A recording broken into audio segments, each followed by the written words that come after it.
Okay, welcome back to another episode of Hot and Hustle. This one is a solo podcast. And this one, that's when we give anybody who got a great story and we give them a platform. They can share the story. We can speak to them and ask them questions about their personal and what's going on. So today we have a special guest in the building. Now, you probably see a video that's online that's going crazy, especially on Wallstar. And when I saw the video myself, I felt like it was necessary for me to bring him to have a sit down and talk to him. Of course, a lot of detail we won't be able to get to, but we're going to have a lot of good information. So let's welcome this brother, Mr. Kareem. How are you? How you doing? What's up? Doing good? Push the mic a little bit on you. Kind of too far away. Just pull it. Yeah, just push it a little bit. Okay, it's good right there? Yeah. A little bit more. A little bit more. Yeah, there you go. All right, good. All right, how you feeling? Good, man. Feeling good? Feeling good. And before we get to a little bit of detail, first I want to say thank you for coming and sit down with me. I know there's a video that's going on online. A lot of people kind of like don't have a real, they only see a short clip of the video. So they don't know exactly what happened. Now, can you give us, I don't want to start to the story, but I want you to tell me a little bit about your relationship with the person that kind of indicates to the situation. So it's a backstory to it. Mm-hmm. I was in a relationship. Okay. And we was having troubles like any other relationship, and we was considering open relationships or polygamy or whatever. Mm-hmm. And so I started exploring. Yeah, she was like, "Yo, you go see if you like somebody," and so when I started doing it, she reneged on it. So she like, "Nah, I don't think I like that idea." But I already met somebody. You know what I'm saying? And I'm caught up in, now I gotta cut them off. And so she asked you to cut the person off? Yeah. Okay. And so that was an immature decision on my end, because we was trying to figure out how we gonna work. Okay. But I was in already. And just my, immaturity, I stuck with it and ended up meeting her. Okay. So now, so you say that you guys was having an open relationship. So from having an open relationship, so what was the discussion and to get to that? So this is a funny story, because I was being a cheater. I was, mm-hmm. And I think that my ex-girlfriend's way of dealing with it was, maybe this works better for him. Okay. So she watching some show, Sister Wives or something like that. Most females do. Right. And she like, "You ever watch Sister Wives?" I'm like, "Nah." And she like, "I think that might be a good fit for you." So where we from in New Jersey, it's a lot of polygamy because of Islam. And it's Islamically, Islamic men are allowed to have more than one wife, so it's not uncommon for us. Okay. So she played around with the idea, and we played around with it a little bit, and just to tell a story within a story,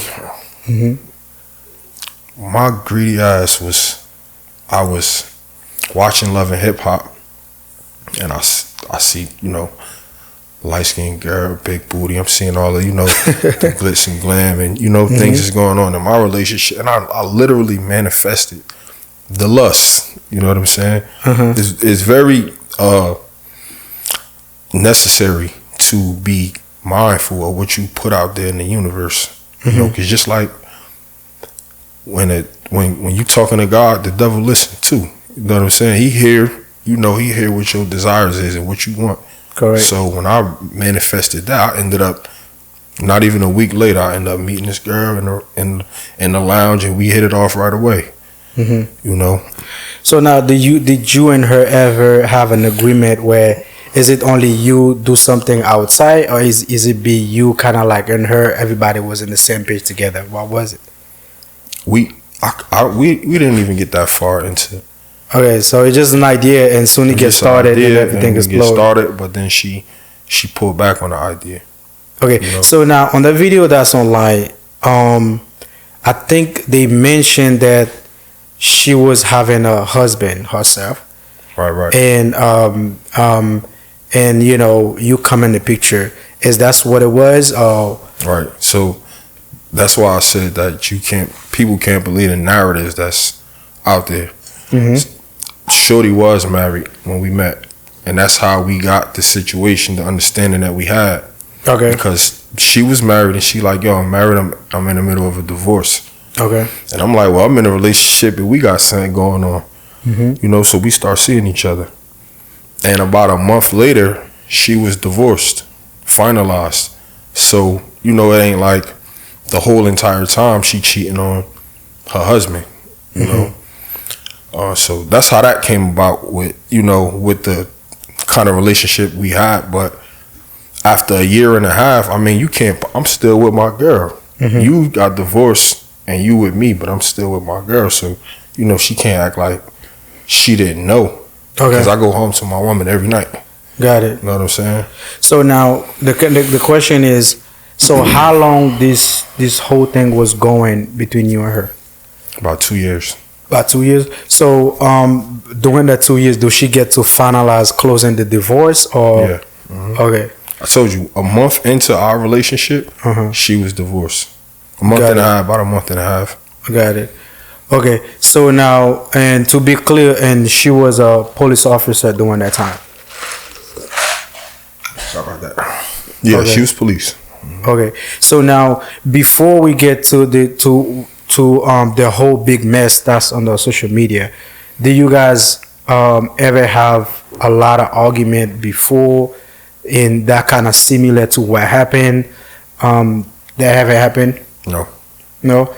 So what happened on that situation? That's the first time you ever happened? No. We went about a good year and a half never arguing. Okay. It was one incident where she got caught in a lie. Okay. And I realized I can't trust her. I cursed the fuck out that day. Okay. You know what I'm saying? That was the first incident. Then we had an argument over my car, which that's a story, a narrative that nobody knows the full story about. And then she told my actual girlfriend everything about me and her. Okay. We didn't even argue about that. We didn't even have another argument until right before the shooting. So we had about three or four arguments in 2 years. Did you ever think it would be necessary to kind of like, since she's okay for polygamy, for you to bring your your other girlfriend that you have in the picture with her? Did you ever bring that to your other girlfriend? Yeah, so I tried to ease it. Ease it into my, you know, after we talked about it a couple of times, but she just wasn't with it, and the circumstances, you know, it just wasn't lined up.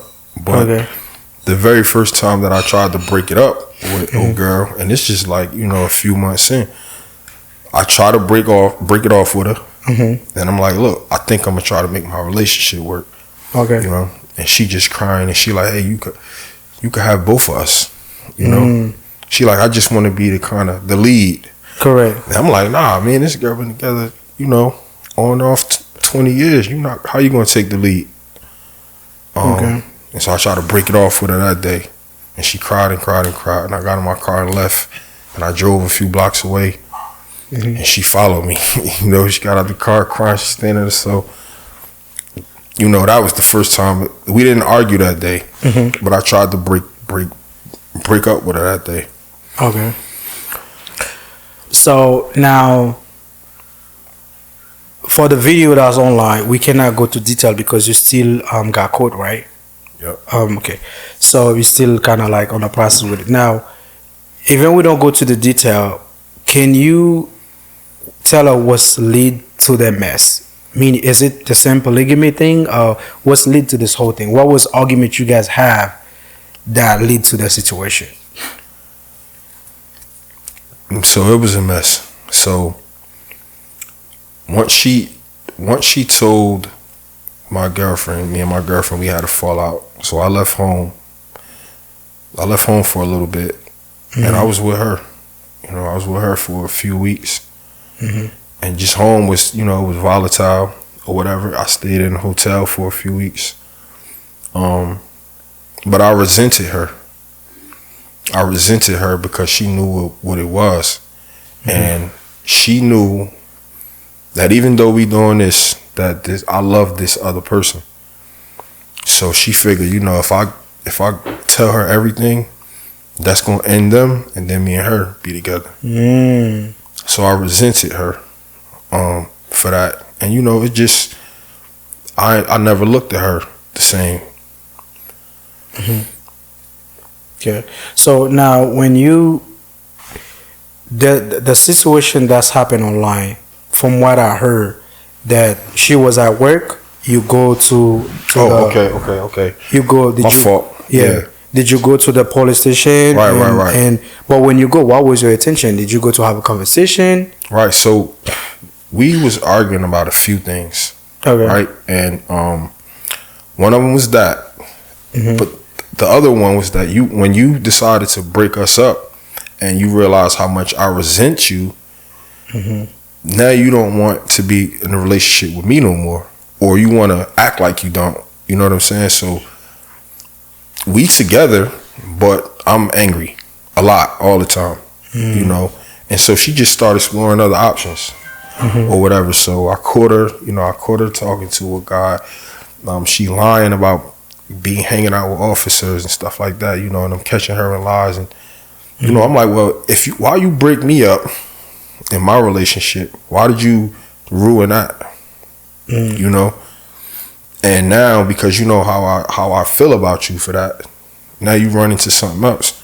You know, some people got to be attached to somebody all the time. You know, so you know, and that's one of the reasons that it lasted so long.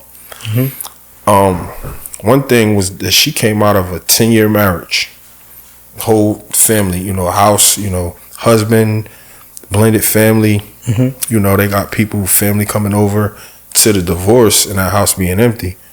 So eventually she let friends move in and friends moved out, and then the lady died that was in the house, so the house is now empty.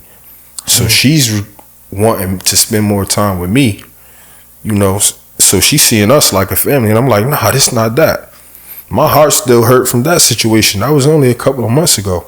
You know, so I guess, you know, naturally, people who are emotionally dependent, they want to find people who are safe places, or, you know, or who are reassuring. I mean, who doesn't? But some people are emotionally dependent. They gotta have people around. They gotta have somebody, you know, a person. You know, some people have never been. I don't think she's ever been single since high school. You know, she go from relationship to relationship until she got married.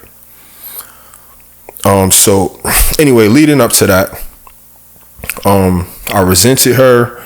We had a couple of spats. I was catching her doing things, and then she did something vindictive.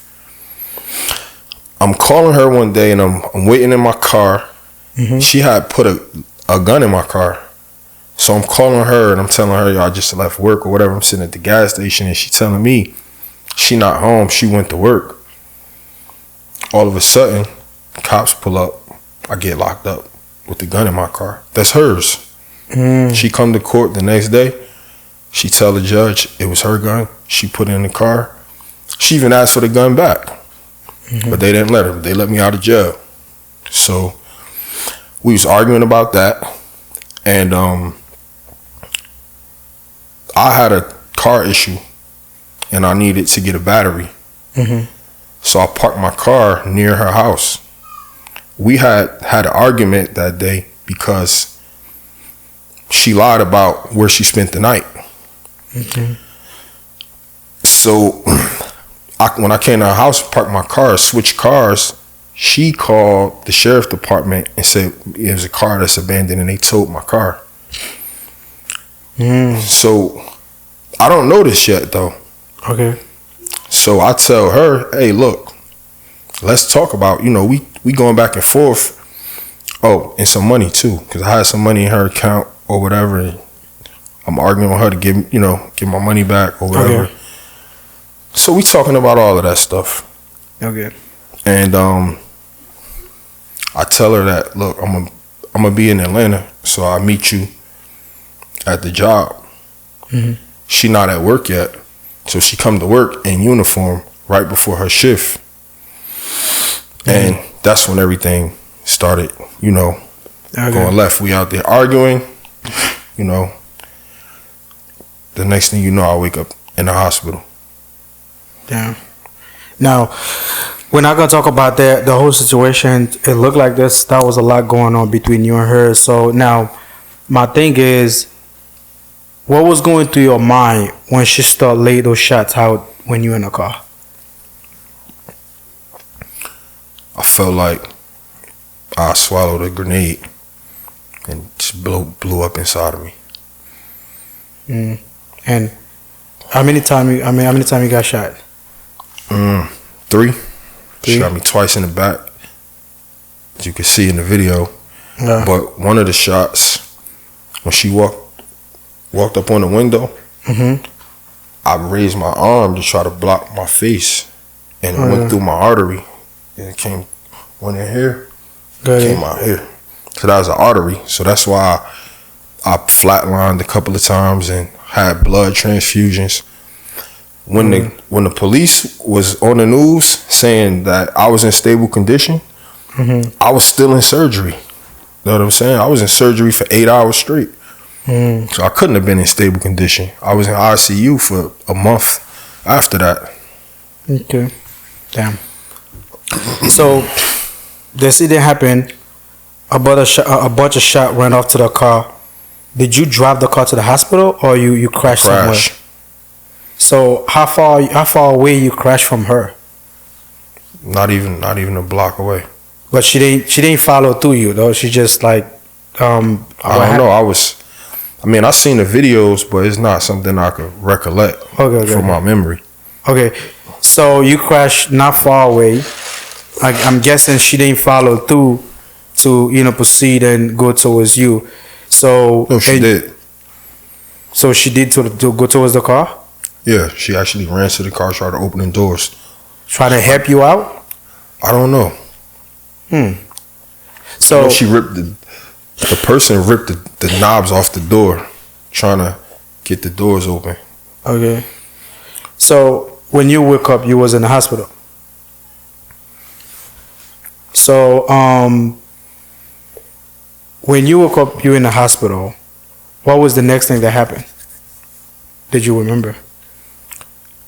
I woke up and I couldn't feel this arm, and it was probably like twice this size. And they was asking me to move my fingers. I was saying I can't. I felt my hand just dying, just withering away. And they're like, look, we're gonna have to cut your arm off. They said, we know you've been in surgery all night. They said, but the only way to save this arm is for you to go right back in surgery right now. So I nodded. I went back in surgery. But that time, I guess with all the trauma on my body, I didn't wake up for the next 5 days. And the stories that they say, people say when they, when they have near-death experiences, when they talk to God and you have you have one of them experiences. I had one of those. Yeah, I was just about to ask you that throughout that time, I'm sure you probably don't remember nothing. You feel like you were sleeping the whole time. Nah, I wasn't asleep. I was alive. I was conscious. I just wasn't here. I wasn't in this universe. You know what I'm saying? That's it was a little personal, deep experience that I had. Sometimes when it's not for you, you got God kind of give you a nudge. So now, when you fully woke up, did those cops in the hospital put you on handcuff or anything? What happened? Yeah, one of the experiences I remember, and I guess I was coming out of the coma at that point because I was a little bit conscious. But my sister had been talking to the FBI and the GBI the entire time, And actually, they have a something called the Glasgow scale. It's a scale that I think like between 1 and 15 determine how much life you have. 1 is dead, 15 is alive, like you and me. I was at 3. So they told my sister, like, yo, he gonna be dead by the end of the day. You could get the body or whatever. So my sister drove out here with the FBI, and she met up with the GBI. And I heard her, because what happened was they changed my name so many times to keep anybody from finding me. Every time somebody get close to finding out who I am, they change the name again. So my sister and my ex-girlfriend at the time, they running through the hospital looking in all the rooms. Finally, they find who the alias they had me under, which was a guy named Jason Boone. Why would they keep changing your name? They didn't want nobody to find my body. They wouldn't want the media there. You know, it was still under investigation by the GBI. So, they was trying to really cover it up. Bottom line, they was trying to cover it up. You know, if I would have died, nobody would have got details. Nobody would have probably saw the body camera or anything like that. I mean, my family was fighting for it, but they was trying to cover it up. Bottom line, you know, they even had Marta guarding me at the time. And finally, my lawyer stepped in like, yo, if Marta is claiming to be the victim, how is they, you know, watching over his body? So they switched departments. And I think Fulton County Sheriff's Department stepped in. Okay.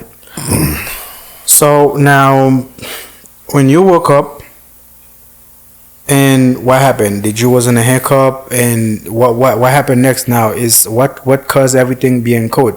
What happened to the person that she was having the problem with? Do she got locked up, or do you went to jail? What happened? Nothing so far. She got fired. Okay. Oh, so she didn't go to jail throughout the situation? No. Got it. She got fired. Okay, she got fired. Okay. And I think that maybe she held on to her job long enough because she ended up pregnant. So, you know, I don't know if I'm the father or anything like that. You know, I hope. But you guys ain't being communicated because you guys ain't court. Right. But you know, it's probably supposedly is one of the guys she was messing with. Oh, it could be you. Oh, yeah. Got it. So, so now, you didn't go to jail after that, right? I did. Why? They charged me for whatever she said on the report. You know, even though it wasn't on the body cam, whatever she said on the report, they charged me with that. So you had to get out of jail? Yeah, I didn't have a bond at first. Then they set my bond at $250,000. Damn. And I bonded out. Okay, so now you end up go to jail throughout the situation, and now the process still in court. We don't have to talk about that situation, but do you feel like the system is treat you unfairly? Hell yeah. The system definitely treated me unfairly. Throughout this whole process, when I finally made the $250,000 ridiculous bond that they set for me, they set me up. When I was initially on bond for her gun, and then I end up catching this situation. So I was out on bond and then I get arrested again. So when I made the bond, Douglas County put in a motion to revoke my other bond. So soon as I got out, I had to go to court, but I had to go to surgery. So I'm in surgery, and the next day after surgery, the sheriff department come to the hospital and say, "Hey, you got court. We serving you for court." And I'm like, I'm in the hospital, bro. I just had surgery yesterday. They're like, "Yo, we just doing our job." So I go home. Court was in the morning, but we had a excuse. You know, I just got out of the hospital. I just had surgery. I'm heavily medicated, you know. And they had said that they was taking care of it with my lawyer. They put out a warrant instead. So I just get out of surgery. A couple days later, they come and arrest me. Put me back in jail and don't give me a bond. Then they take me to court, and I finally see her. This is my first time seeing her since the incident. She 9 months pregnant. You know what I'm saying? Wow. They revoke my bond. Now I gotta sit in jail and wait for them to, to decide what they're gonna do. So,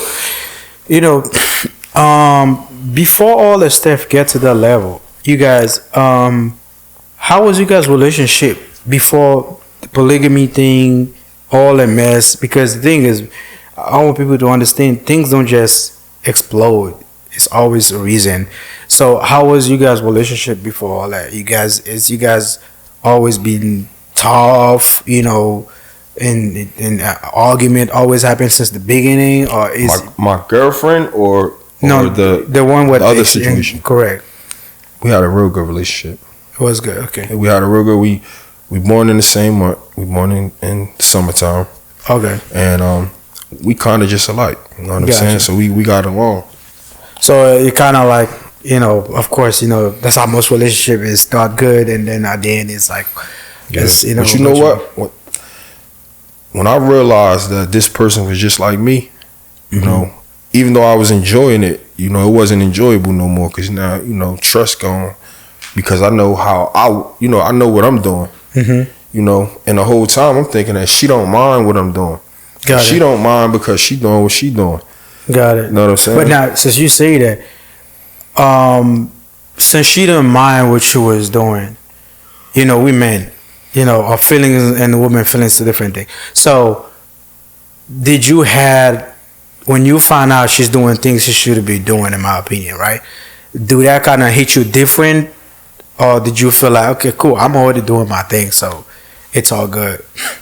Nah, you know how men are. So it's like, that's what I say. We think I'm feeling like I got 2 full-time girlfriends, and they both faithful. Got it. But the way things turn out, that wasn't the truth. Gotcha. Now let me ask you a question. If you had to start this relationship over, or if you would have met her on the streets, would you still approach her, or would you still try this relationship? No.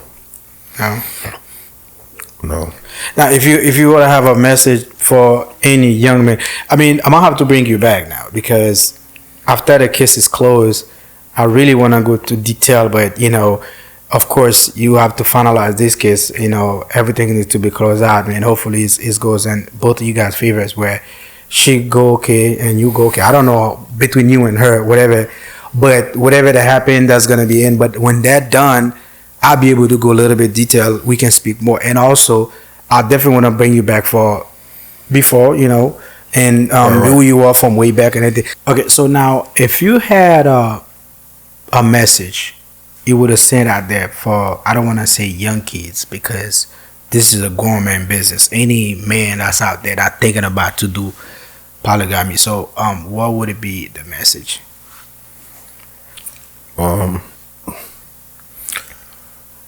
Yeah, definitely don't just apply to the youth, but any man, because you could be any age and be any certain mentality, but I feel like make the most out of what you got, appreciate it, because I had everything I prayed for. I had it. I had the house, nice cars, educated, we both making money doing what we want to do. But just out of lust and greed, I end up lost everything, and it wasn't worth it. And at the end of the day, I feel like the loss and the betrayal was worse. It hurt worse than the gunshots. It hurt worse than all of the nights and the nightmares in the hospital. The betrayal still hurt. You know what I'm saying? Yeah. Losing the person, me and that girl had a lot of history. So, losing her as a friend, that hurt. It still hurt to this day. So, now, did you ever sit down and thinking of, you're thinking of them, did you ever see her shooting at you a day in your life? Did you ever picture that? Never. I would have never. And you know, growing up in the streets, you always on alert for something. But I never would have foreseen somebody who told you I love you a couple of days ago trying to murder me. You know what I'm saying? Yeah. I never would have, you know. And the crazy thing is, every day I think about I could die today, you know. But the one day I didn't think about it all day was the day that it almost happened. Yeah. Wow.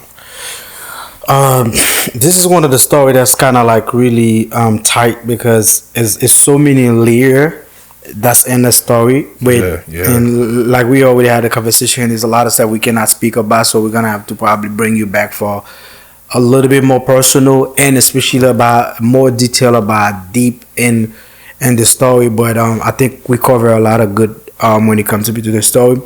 Now, throughout this whole process, what is the best lesson you learned? Too many, but I feel like two. One is something that I always say, because in the heat of the moment we can get irresponsible, and I learned that selfishness. You know, I used to think that selfishness was like the lack thereof of you know, like generosity. You know, I'm just stingy. But I learned that selfishness is when you don't realize the role that you play in other people's life. You know what I'm saying? My kids rely on me to be able to call me, to be available. You know what I'm saying? I have clients, and these people schedule their day around training with me. You know, and to some people, I'm a mentor. You know, I'm finishing my master's degree in psychology, so you know, I'm working in a hospital, you know, doing therapy with, you know, mental health patients. So, you know, I'm this to all of these people. And so, you know, when I, in hindsight, I'm looking at my life like, damn, that was really selfish of me to let this situation consume me so much. You know what I'm saying? So that was one of the biggest lessons that I learned. And it was another one that I always, being careful what you ask for. Oh. You know what I'm saying? So God speak back to you now. So as you just say something, so you're a trainer. So right. So okay. So since you're a trainer, I'm talking about family rise and everything. Everything. When that video start get to the social media, how much this video impact he make around your life? A lot, man. I mean, you know, a lot of people, because I'm a trainer and because, you know, I have that kind of energy, a lot of people respected me, you know, and I've never been perfect. Like, I have a past, but I had grown into a well-respected person. And not, you know, I'm not blaming nobody else on, you know, why people might have lost respect for me. You know, I understand that, look, this is your doing. This is, you know, you decided to, but now today I lost a lot of relationships. Because of that situation. Because just what people heard, you know, people quick to judge without, you know, knowing the facts or the, you know, the true story. Okay. I mean, hey, now people know every story got two sides. So now people know your side. Since right. You come to share about it. Now, I don't want to go to detail of you being a trainer because, like I say, you're gonna come back. We can go more like personal life, and and we come to the conversation more for you to speak about the situation. And for people that's online, they kind of have a lot to say about you. And I want you to come and clear and give a little bit of detail, even if you don't give deep to the detail. But now, for anybody who's watching this podcast, now, if you had a message to tell them when they see that video and who you are, what would it be?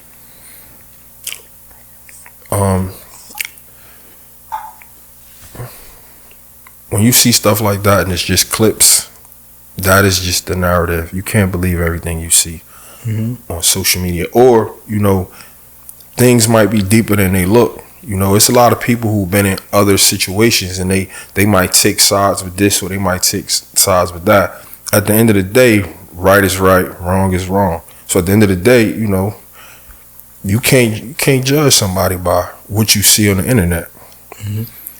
Now, I'm gonna ask you this last question. If you had a message you would have sent out there for somebody who have a toxic relationship, what would be the message? Those toxic relationships, they have a lot of different variables, a lot of different reasons. This person is wrong, that person is wrong, and then you have dependencies. Those are the kind of like the worst ones. You know what I'm saying? But I feel like I seen a lot of stories where a woman, she might pack everything up and move away. Actually, the individual that I have an incident with, she told me a story. She said, I was in a toxic relationship and I wanted out. She said, so what I did was I waited for him to go to work. I packed up all of my stuff and moved to the other side of the country. But I feel like, you should look at things like a win-win. If you walking away, even for a toxic person, try to get a win-win out of that. A lot of times, people don't have closure, and that kind of keep one person attached or one person chasing or whatever. But give somebody closure and try to negotiate. You know what I'm saying? Because you can negotiate with a toxic motherfucker. You can deal with they appeal to their ego. So I don't, because everything is also the person that you're dealing with. You got to know where that person is. Where they willing to go. You got, because sometimes, a lot of times, these women they know these dudes be crazy, man. They know these niggas is crazy. How you gonna be doing something and your nigga is a lunatic? You know what I'm saying? Or like niggas be cheating and they know your girl, every time you come in the house, she scratch your face up, she stab you. Next time it's gonna be this. So I think that kind of taking an approach of like a win-win for everybody is the best way to get out of that toxic shit. Shorty, she showed me a trick, right? In her divorce, she took $150,000 out of her equity. She broke that nigga off $50,000. Is that something you can talk about? I just want to make sure. I don't know, but I just want to make sure. Maybe if it can't go, it can't go. But I felt like, damn, that was smooth. She broke the nigga off $50,000. So feel like the guy go his way and he bought a house, bought a truck. Got a new girlfriend. She was able to just slide away with I got you. So most likely you would say if somebody in a toxic relationship, it's better you guys negotiate and have a conversation. If y'all can separate in a okay way, it's better so you don't lean to those type of incident. Yeah, for real. Because a lot of times, like I said, and unfortunately, a lot of times people be codependent on each other. So if that person is dependent on you for this, try to offer that person what they need. I can't give you my love no more. But if you love me, this is what I need. So let me give, I got you. So now, did you ever, probably you working out or you train somebody or you lay down, you about to sleep, and did that ever reflect to you heavy? Like, talk about like, you just sit down and then think about the situation? Yeah. All the time, all day, every day. I try to, stay doing, especially the gym. The gym is my therapy. I try to keep it to the back of my mind, but just because it's ongoing and it's a lot of unanswered questions and it's a lot of regret, you know what I'm saying? And I learned something else. I was listening to a book and I learned that, that regret comes from unforgiveness, and the whole cheating aspect and the whole just, you know, not being grateful for what I already had. I still haven't forgiven myself for that. I still haven't forgiven myself for not being strong enough to walk away. Okay. You know, sometimes I feel like that first time when that person was crying and crying, I should have let her cry. You know, my ex told me, she said, listen,